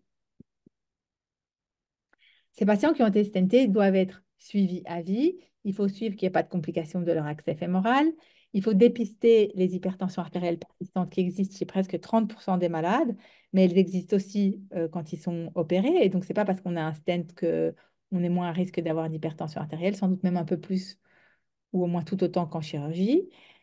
Souvent, ces patients ont des dilatations de l'aorte ascendante associées, des bicuspidies, donc il faut suivre leur bicuspidie aortique. À l'endroit du stent, ils peuvent développer soit dans le stent, soit dans les portions adjacentes de l'aorte, au stent, des anévrismes. Et donc, le suivi échographique est insuffisant. Il faut faire de l'imagerie comme le scanner. Il faut faire des épreuves d'effort pour dépister les hypertensions artérielles larvées. Il faut suivre les patients chez qui on a mis un stent dans l'enfance ou dans l'adolescence parce qu'ils vont avoir des recoarctations qui sont dues à la croissance. Et il faut et bien sûr exclure les fractures de stent. Donc, ces patients doivent être suivis à vie. Et alors, quand on regarde les grosses méta-analyses, le stenting est meilleur que la dilatation au ballon seul pour diminuer le gradient et les événements indésirables graves sont moins fréquents avec le stenting. Donc, on met un stent dès que l'enfant a un poids suffisant pour mettre un stent qui peut être redilaté. Et donc, avec les nouveaux stents, on peut stenter les enfants dès l'âge de 18 kg, 18-20 kg, avec un stent qu'on ne devra pas changer et qui pourra être redilaté avec la croissance. Alors, il y a toujours la question, est-ce qu'on met un stent couvert, est-ce qu'on met un stent non couvert? Moi, j'ai tendance à dire que si la coarctation de l'aorte est serrée et qu'on est à distance de tous les autres vaisseaux, il faut mettre un stent couvert. Mais vous voyez que certains cathétériseurs disent est-ce que quand on met un stent couvert, on traite plutôt le cathétériseur ou le patient? Peut-être un peu des deux, on va dire. En tout cas, les patients à haut risque avec une coarctation de l'aorte très sévère quasi interrompue, on va mettre un stent couvert. Les patients âgés aussi. Et les patients Turner qui ont des aortes très fragiles. Ça, je vous le montre. On ne fait pas trop ça en France. Aucun de mes collègues ne fait ça et moi non plus. C'est stenter les arcs aortiques quand il y a des coarctations de l'aorte résiduelle. Je trouve que c'est assez moche de mettre un stent comme ça chez un jeune à travers les carotides, etc. Donc, nous, on a plutôt tendance à les envoyer en chirurgie. Ça, c'est une étude hollandaise, mais on est assez peu à faire ça. Et donc, si on doit résumer, coarctation native, première intention, c'est traitement chirurgical, mais on a, des- on peut faire du cathé avec dilatation en cas de sauvetage, c'est-à-dire l'enfant qui vient avec 6,8 de pH, pas de foie, pas de rein, on peut pas réouvrir le canal, on peut le dilater le temps qu'il soit mieux pour avoir sa chirurgie. Recoarctation, première intention, c'est la dilatation au ballon chez le tout petit et stenting très rarement, et c'est bien sûr toujours après avoir discuté avec le chirurgien. Coarctation du petit enfant, coarctation native, première intention, traitement chirurgical parce qu'ils peuvent faire du bout à bout et dilatation aussi contre-indication chirurgicale. Et les recoartations, première intention, dilatation au ballon. Et si échec de dilatation ou complication, on mettra un stent. Et les coarctations de l'aorte de plus de 20 kg, c'est un stenting. Coarctation de l'aorte native, stent couvert ou nu, ça dépend de l'endroit, est-ce qu'on veut couvrir la sous-clavière ou pas, et des facteurs de risque associés dont on a parlé, et recoarctation de l'aorte, plutôt stent nu, puisqu'il y a déjà de la fibrose liée à la chirurgie. Alors, le dernier morceau, c'est les obstacles du cœur droit. Sténose valvulaire pulmonaire, tétralogie de Fallot extrême, cerclage de l'artère pulmonaire, sténose des branches et revalvulation pulmonaire. Tout ça, et après, on aura fini. Alors, la sténose valvulaire pulmonaire, le gold standard, c'est. Alors, les indications, c'est un gradient de 40 mm de mercure ou une sténose valvulaire pulmonaire critique. Et donc là, vous me répondrez tous en cœur que sténose valvulaire pulmonaire critique, c'est ceux qui sont ductodépendants. Alors, jusqu'à il n'y a pas longtemps, on s'en fichait de la fuite qu'on allait créer. Et donc, on disait, ben ouais, on peut dilater jusqu'à 120% de l'anneau. Donc, genre, vous avez un anneau de 8. Alors, en Jo, vous pouvez, allez, on peut mettre un ballon de 10-11 millimètres de diamètre avec des résultats excellents, immédiats et à long terme. Il y a des mauvais résultats chez les Noonan parce qu'ils ont des dysplasies valvulaires avec des valves hyper épaisses, mais aussi des obstacles supravalvulaires. Et donc, le seul échec d'une dilatation valvulaire pulmonaire, c'est les obstacles supravalvulaires pulmonaires qui sont parfois difficiles à voir. Et ça, bien sûr, on ne peut pas traiter au ballon. Et donc, voici un exemple. C'est une angio de profil. Vous voyez la valve pulmonaire qui est très épaisse ici, qui s'ouvre en dôme. On va la dilater. Vous voyez qu'on met un ballon. On va essayer de bien positionner le ballon. Là, il est un peu bas. On va l'avancer un peu. On va le gonfler. Et vous voyez qu'on va lever l'encoche complètement. Voilà. Et puis après, on contrôle. On reprend la pression dans le VD dans la P. On contrôle qu'il n'y a pas d'effraction et que la valve est bien ouverte.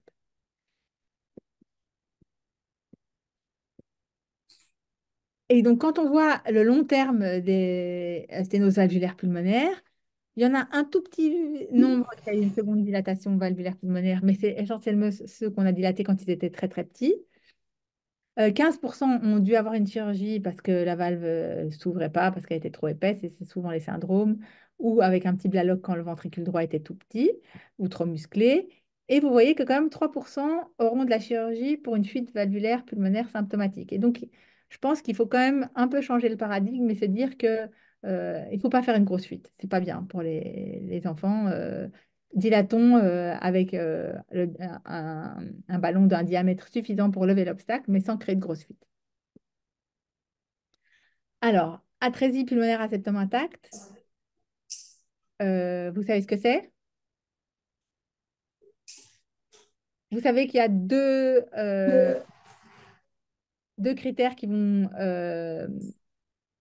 dicter le devenir et la prise en charge, c'est la taille de la tricuspide et les anomalies coronaires. La taille de la tricuspide, c'est la même chose de dire est-ce que le ventricule droit est de bonne taille? Parce que finalement, le marqueur dans les études, ce qui est corrélé avec ce qui prédit le plus la taille du ventricule et le devenir du ventricule, c'est la taille de la tricuspide indexée, donc le Z-score de la tricuspide à la naissance. Et la circulation coronaire, est-elle VD dépendante ou pas? Vous savez ce que c'est? Levez le bras si vous savez. Un peu. Donc, dans les atrésies pulmonaires à septum intact, il y a des anomalies de développement qui sont très précoces pendant la vie intra-utérine et certains malades ont des sténoses coronaires ou des atrésies des coronaires. Et donc, le myocarde est irrigué par des fistules coronaires. Euh, et donc, bien sûr, si vous décomprimez le VD et que vous mettez le VD à pression basse, ben, vous avez une ischémie et un infarctus myocardique. Et donc là, c'est une contre-indication absolue à la décompression du ventricule. C'est différent des fistules coronaires qu'on peut voir dans la psy avec une circulation coronaire normale. Si vous avez une circulation coronaire antégrade normale, c'est-à-dire que quand on injecte dans la racine de l'aorte, les coronaires sont normales et non sténosées jusqu'en distalité, alors même s'il existe des petites fistules coronaires dépendantes, enfin, venant du VD, on peut décomprimer le VD. Et donc, comme on décomprime le VD, on doit perforer la valve pulmonaire puis la dilater. Et donc ici, vous avez un exemple d'atrésie pulmonaire. Donc là, on injecte dans l'infundibulum. Vous voyez qu'il est complètement borgne. Et ici, on injecte dans le tronc de l'artère pulmonaire et vous voyez que bah, il y a une belle petite valve pulmonaire, mais qu'elle est imperforée. Et donc, on va perforer avec de la radiofréquence ou un guide et le bout rigide du guide la valve pulmonaire. Et puis, on va la prédilater avec un petit ballon coronaire et puis avec un plus gros ballon euh, ici. Et donc là, la valve pulmonaire est ouverte. Alors, en général, moi, en tout cas, en ce qui me concerne, quand j'ai fait ma perforation, que j'ai pas trouvé l'infundibulum, que j'ai réussi à ouvrir la valve pulmonaire, je suis contente. Mais mes collègues qui font la salle, ils sont pas toujours contents parce que le VD, il est petit ou pas, mais il est surtout très rigide et donc bah, parfois il se remplit pas. Et donc s'il se remplit pas avec les troubles de compliance, ben, les patients restent ductodépendants même si la valve pulmonaire a été ouverte. Donc, ils ont besoin de prostaglandine pendant plusieurs jours pour assurer leur débit pulmonaire. Alors, et si c'est plus long, eh ben, on va stenter le canal artériel ou on va mettre un Blaloc. Maintenant, on sait que si la valve tricuspide est petite, on va d'office devoir stenter le canal artériel. Et donc maintenant, ce qu'on fait, c'est que quand la valve tricuspide a un Z-score de -3, on stente d'office le canal pulmonaire au moment de l'ouverture de la valve pulmonaire. Comme ça évite à l'enfant un deuxième cathétérisme cardiaque. Et donc ici, vous avez un bébé qui a une apsie, on a ouvert la valve pulmonaire, il y a une fuite de la valve pulmonaire, et ici, vous avez son canal artériel. On a arrêté les prostaglandines, donc il y a une restriction ici très sévère du canal artériel, ce qui est important parce que sinon le stent ne va jamais tenir. On fait des tas de mesures pour choisir quel stent on va mettre. Et puis ici, on va mettre un stent coronaire, un petit stent qui va permettre d'assurer le débit pulmonaire. Et si l'enfant a un ventricule droit qui grandit et avec une compliance qui s'améliore, on va simplement pouvoir arrêter l'aspégique et le canal artériel, le stenting du canal artériel va se thromboser et donc il pourra se passer de son canal artériel. Les abscisses, c'est quand même une maladie très grave. Vous voyez qu'on doit, dans 50% des cas, leur stenter le canal ou leur ajouter un Blaloc, que souvent, ils ont besoin d'une seconde dilatation de la voie droite et que, comme je vous disais, le Z-score de la tricuspide est le facteur déterminant pour dire si on va stenter le canal ou pas. Alors, je ne sais pas pourquoi elles se mettent comme ça, les DIA. Donc, les sténoses des branches pulmonaires. Euh, Parfois, pourquoi est-ce qu'on est amené à les traiter? En distalité, c'est parfois difficile d'accès pour les chirurgiens. Parfois, le chirurgien, il a fait une plastie, il dit bah, moi, je ne sais pas faire mieux, donc vas-y. On peut avoir des sténoses multiples ou uniques. L'angioplastie seule, elle a des mauvais résultats et elle est réservée qu'aux petits-enfants quand, franchement, si on met un stent, ça ne va pas durer longtemps et donc il ne faut pas faire ça. Chez les plus grands, le stenting direct est le traitement de choix. Bien sûr qu'il faut des stents redilatables chez les enfants et les stents biorésorbables, ça pourrait être une bonne indication, mais pour le moment, on n'a pas encore trouvé celui qui serait efficace, qui se résorberait suffisamment vite, mais en gardant une force radiaire pour ne pas avoir une resténose rapide. Et donc ici, c'est un patient qui a une sténose de l'apé gauche. Il a déjà été opéré, puisqu'on voit les fils sternaux, et vous voyez qu'il y a une fuite pulmonaire libre. Donc, c'est un patient qui a une tétralogie de Fallot. Alors, on pourrait se dire, ouais, mais franchement, elle est petite tout du long, à quoi ça sert d'aller la stenter? Eh bien, c'est pas vrai, parce que si vous regardez, en fait, c'est une sténose ostiale, et quand on la stent, vous voyez qu'elle a un très, très beau calibre en distalité. Alors, ici, c'est un enfant qui avait aussi été opéré d'une tétralogie de Fallot avec un conduit qu'on avait mis en place, et vous voyez, le conduit s'est dilaté et il a impacté, poussé la bifurcation. Et regardez ici, le gros conduit là qui est mis et qui a poussé la bifurcation et il y a une sténose des deux branches pulmonaires, comme si elle avait été cerclée. Et donc ça, on peut faire ce qu'on appelle du kissing, c'est-à-dire qu'on va mettre deux intros, un dans chaque veine, un guide dans chaque AP et on va stenter les deux AP en même temps. Pourquoi on fait ça? Parce que si on met des stents très proximaux, si on met un stent et puis l'autre, eh ben, on peut se fermer l'accès à une des artères pulmonaires.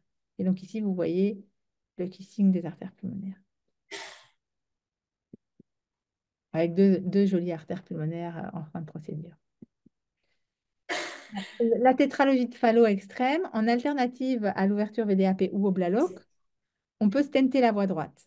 Et donc, on va stenter l'infundibulum. Ici, vous voyez, c'est un petit enfant qui avait un obstacle infundibulaire très sévère. Et donc, on a mis un stent dans la voie, dans l'infundibulum pour lui permettre d'attendre sa chirurgie complète. Cerclage dilatable. Pour plein d'enfants qui vont avoir un cerclage dilatable, ceux par exemple avec un syndrome de coarctation de l'aorte, donc ils ont une CIV musculaire, on se dit ben, elle va peut-être se fermer celle-là. Par la thoraco, on fait la cure de coarcte et on met un cerclage dilatable. Et donc, une fois que la CIV s'est fermée, ici vous voyez le cerclage, on va aller dilater le cerclage avec des ballons qui sont quand même beaucoup plus rigides que les ballons qu'on utilise pour les valvuloplasties. Donc ici, on lève le cerclage. Voilà. Et puis, en fin de procédure, vous voyez, il reste une petite encoche, mais on vérifie la pression. Et si la pression est bien, en général, les artères pulmonaires grandissent très bien avec la levée du cerclage. Alors, stenting de la voie droite, donc dans pas mal de cures chirurgicales, vous savez qu'on met en place un tube ou un conduit entre le ventricule droit et les artères pulmonaires et que ce tube, quelle que soit sa nature, va se dégrader plus ou moins rapidement dans le mode sténose et ou fuite. Et qu'un stent nu permet de lever l'obstacle et d'augmenter la longévité des conduits, enfin surtout de différer la prochaine euh, chirurgie en créant ou en majorant la fuite pulmonaire. Et ce stenting de la voie droite est encore d'application chez les enfants petits. On parlera de la valvulation juste après. Euh, à un moment donné, on a pensé qu'il fallait valver tous les enfants par voie percutanée quand on devait stenter leur conduit. Je pense que c'est plus vraiment le cas parce qu'on sait que chez les enfants, on doit réintervenir quand on met une valve par voie percutanée, que le taux de réintervention est élevé et que quand on a des obstacles, on a des endocardites. Donc, on est en train de revenir un peu sur le fait de valver par voie percute les tout petits enfants. Donc, ici, vous avez un conduit qui est sténosé et fuyant et qu'on va stenter. Et vous allez voir tout à l'heure, dans 2 minutes, je vais vous parler des complications de la valvulation. Et les deux complications qu'on craint, c'est la rupture de conduit et la compression coronaire. Et vous imaginez bien, quand on met ce stent en place, qu'on pourrait avoir rompu le conduit aussi, et qu'on pourrait aussi avoir comprimé les coronaires en stentant la voie droite. Et donc, la compression coronaire, ça existe aussi en stentant la voie droite. Le dernier gros morceau du cours, c'est la valvulation percutanée. Ça fait maintenant 25 ans que ça existe. La technique a été généralisée et les deux substrats valvulaires les plus fréquemment utilisés jusqu'à il n'y a pas longtemps, c'était la valve Mélodie et la valve Sapiens. Première valvulation en 2000, première utilisation, premier marquage de la Mélodie en 2006, et puis on a utilisé la valve Sapiens en 2011, le Tavis c'est 2002, euh, et la première endocardite c'est 2012. Mélodie et Valsapien. On va très vite passer sur les mélodies. Il y a encore un exemple dans mon cours, mais moi, je n'utilise plus les mélodies, j'utilise les Valsapiens pour les raisons dont je vais vous parler plus tard. Donc, on a standardisé la technique pour diminuer les complications et augmenter les résultats à long terme. Et les complications qu'on craint tous, comme je vous disais, c'est la compression coronaire et la rupture de conduit, et aussi les endocardites. Et donc, voici une valvulation step by step.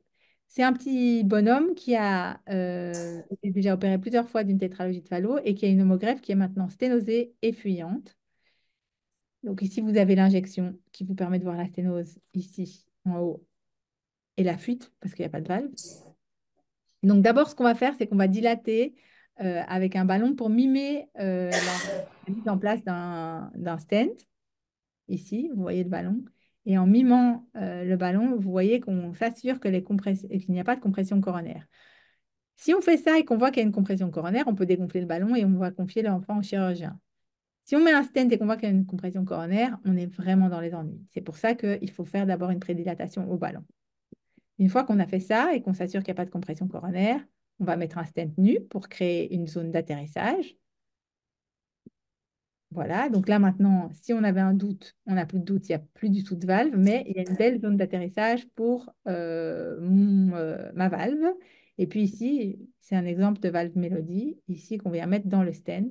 Et vous voyez qu'en fin de procédure, il n'y a plus de fuite, plus de sténose. Et on peut faire la même chose avec une valve Edwards Sapiens. Alors ici, vous avez un exemple de voie droite très large. Ça, c'est un patient de 30 ans qui a une tétralogie de Fallot avec mais pas du tout de sténose. Et donc là, on va mettre un stent nu pour créer notre zone d'atterrissage. On pourrait aussi faire la valvulation sans stent nu. Et puis, on va mettre une valve Sapiens. Et vous voyez, à la fin de la procédure, la voie droite est continente. Il n'y a plus de fuite. Alors, ce qu'on craint, c'est les ruptures de conduit. Et ça arrive dans les conduits très sténosés et calcifiés. Ici, vous voyez, on a un conduit calcifié et sténosé. On va le prédilater pour être sûr que les coronaires sont à distance. Et puis, en fait, au moment où on va mettre le stent, on n'a pas contrôlé, parce que c'est des vieilles images. Vous voyez le produit de contraste qui s'échappe là, dans le thorax, ici, parce qu'il y a une rupture de conduit. Et donc souvent, elles sont contenues parce que les patients ont été opérés à de nombreuses reprises, mais il est rapporté dans la littérature des ruptures cataclysmiques avec des décès du patient sur la table. Et donc le compromis, c'est pour bien dépister les compressions coronaires, il faut avoir dilaté le conduit au diamètre, idéalement, auquel on va mettre le stent. Mais le test du ballon, c'est au moment où on déchire potentiellement le conduit. Donc, on est prudent avec les conduits petits et calcifiés, avec des dilatations progressives. Et si on voit que les coronaires sont à distance dans plusieurs incidences, alors on va mettre le stent et sans dilatation excessive. Et ici, vous voyez, ça c'est une technique un peu plus advanced, c'est une de la bifurcation. Et donc, on va stenter une branche pulmonaire et puis l'autre branche, on va la réouvrir. Et puis, on va mettre un stent ici, un stent valvé ici. Et donc, à la fin, vous voyez, on a traité la sténose de la bifurcation et en mettant la valve. Un exemple de compression coronaire. Regardez ici. Donc, c'est une vue très particulière, mais et ce stent-là est dans l'artère pulmonaire. D'accord? Quand on met le ballon, regardez, on voit la coronaire droite, mais on ne voit pas la coronaire gauche. Vous êtes d'accord? Et quand on dégonfle le ballon et qu'on fait la même injection, on a la coronaire gauche. Et donc ici, avec ce ballon-là, en proximal, on comprime la coronaire gauche. Vous imaginez bien que si on met un stent ici et qu'on occlue la coronaire gauche, bah d'abord, on ne peut plus enlever le stent et on est vraiment, vraiment dans les ennuis. Alors, les endocardites des valves mélodie, c'est plus fréquent qu'avec les autres valves. Je vous la fais courte. C'est une complication préoccupante. Vous, dans votre pratique, vous allez encore voir des patients qui ont eu des valves mélodie. S'il y a une augmentation de gradient, si les patients ne se sentent pas bien, il faut être très agressif et suspecter des endocardites.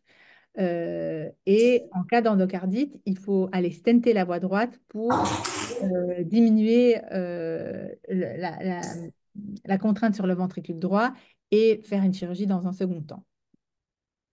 On peut faire du valve-in-valve. Ici, c'est un patient qui avait une valve mélodie qui a eu une endocardite. Et vous voyez, la valve mélodie, elle fuit et elle est un peu sténosante. Et on peut aller remettre une valve chez ces malades-là et leur mettre une valve Edwards pour traiter la fuite pulmonaire.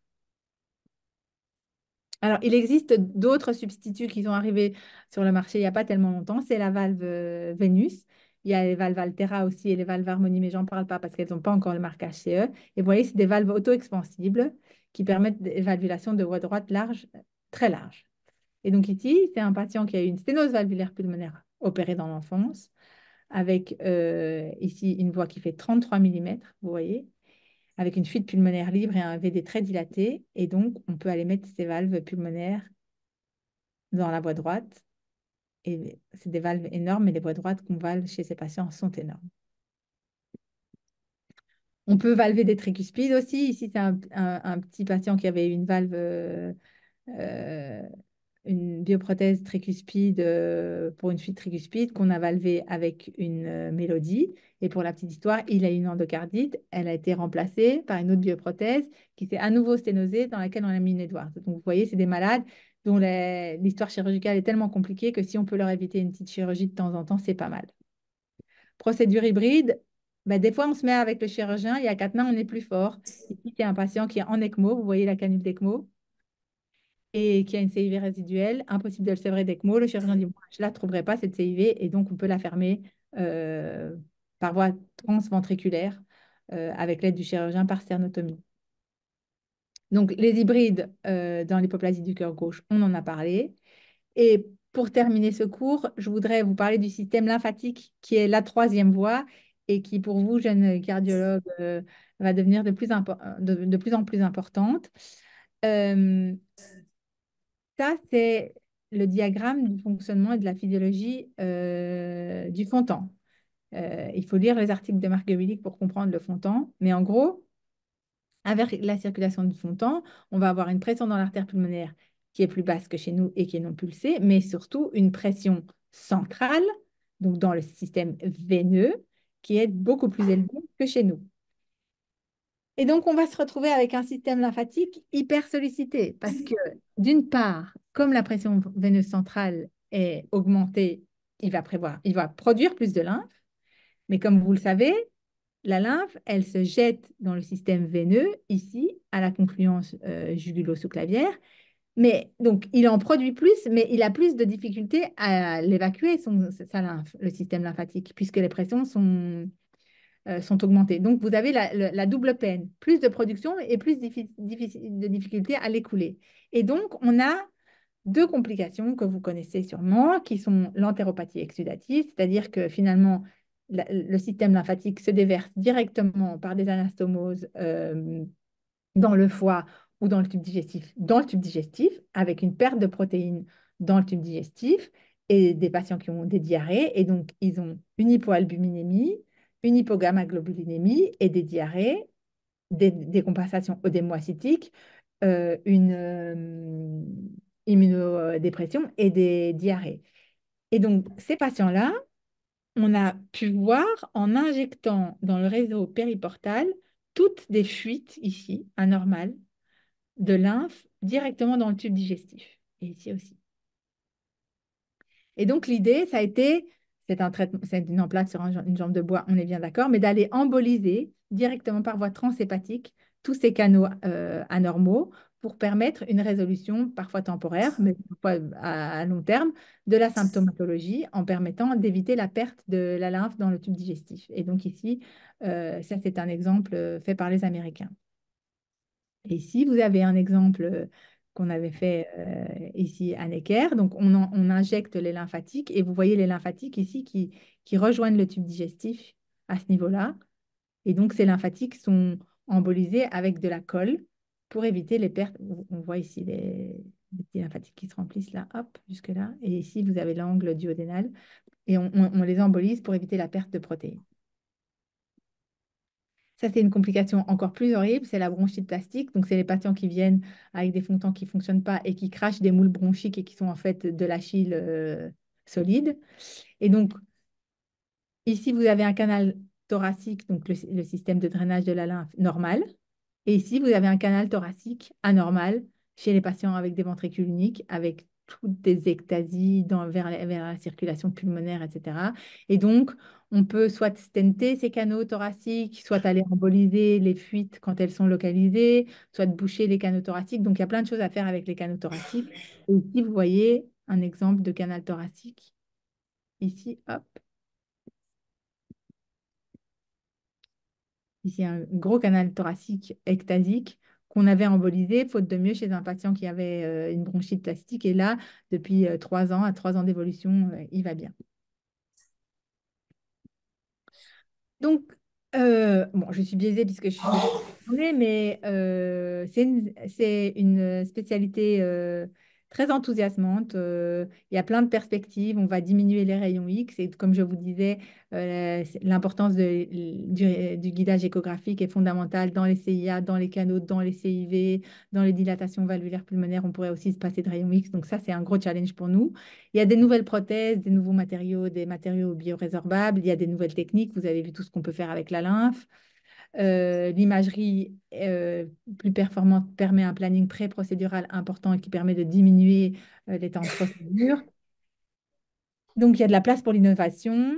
Je vous ai montré qu'il y a un grand nombre de pathologies qui sont traitées par le KT, qui est moins invasive que la chirurgie. Et je pense que ce qu'il faut retenir aussi, c'est qu'on n'est pas antagoniste des chirurgiens, on est complémentaires, et que donc le but, c'est de mettre toutes ces techniques en commun au service des malades pour les traiter le mieux possible. Je vous remercie, j'ai fini. Est-ce que vous avez des questions?